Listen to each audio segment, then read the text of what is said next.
سلام گویم، سلام شادمانی رسد از نام ما با مهربانی. وقتی یگان کار میکردیم در زندگی، یگان خطاگی یا هر جنایت و کاری که هست، و زود سر شیطان بار میکردیم. تک یگاهی ما بود که ای شیطان وسواس کرد، ای این شد، ای شیطان.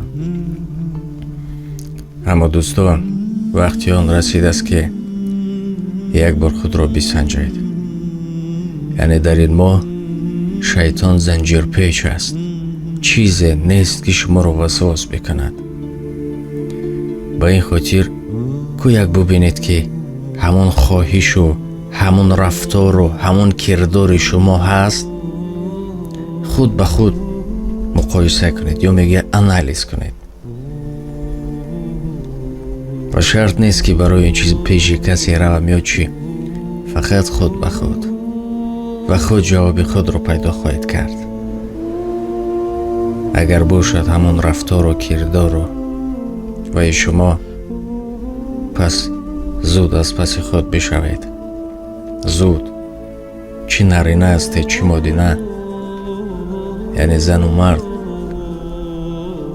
یک بار بسنجید بینید که همون حالت باشد، پس از پس خود بشوید. یک چی رو فراموش نکنید، اگر در این زندگی خودتان از پس خودتان نشوید، کسی پروای شما ندارد. باور کنید، کسی پروای شما ندارد. پس دلتان برای خودتان سوزد. گاه به خود هم نگاه کنید. وقتی که ماشین میرانیم، اگر سر وقت خبر نگرفته استیم روان و دیگر بعد یک ویران شود، ضرر کران میارد. با این خاطر ما هم گاه خودم را تشخیص گذارنیم. یا که بعداً حالت ها می شود، شبها خواب کنید، بعد حساب کنید. یکی شب من خواب میرم، چشم میپوشم، بعد میگم که امروز من چند قدر کار خوب کردم و چند قدر کار زشت. یک هفته کنید، پس معین میشود که در این طرف کوچه هستید یا در این طرف. بعد کوشش کنید که آهسته کارهای خوبتان را زیاد کنید، بیشتر کنید. این دور گذارید. دو لشکر از فراموش نسازید در نزد دل. یکیش نفس است، دیگری عقل. کوشش کنید که به عقل داده شوید. نفس انسان را به پستی و چی ها نمیارد. نگاه نکنید به اطراف که به شما چی میگوید. مهم و هر کسی که به شما به اعتباری یا که تو گفته لیلک نشان میتید، فراموش نکنید 3 تای دیگرش به سوی خودش هست.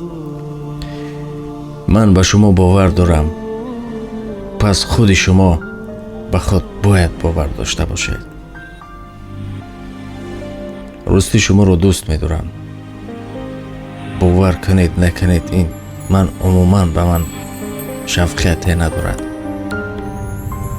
خود رو احتیاط کنید. خداحافظ. ماهی پر فتح و شکر، پاکی تینت رو رمضان آمده است. بحر دل های حلیم، بسم رحمان رحیم، از خداوند کریم رمضان